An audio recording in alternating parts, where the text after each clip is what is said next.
हिम्मत नहीं हारना अजीज। बोहतान के, गद्दारी के, फितनों के साथ किसी बड़े ओहदे पर बराजमान रहने के बजाय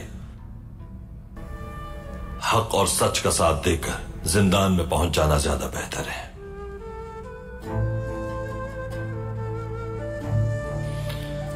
एक आयत का मफहूम है कि तुम अल्लाह की रहमत से मायूस ना होना कभी। अगर ईमान वाले हो तो फतह तुम्हारी होगी।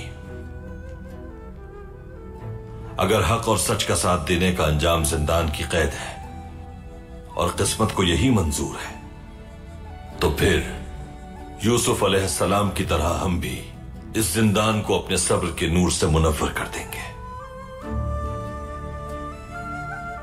मेरा रब जिसने यूसुफ अलैहिस्सलाम को जिंदान से मिस्र का बादशाह बना दिया, वो हमें भी अपनी रहमत से महरूम नहीं रखेगा।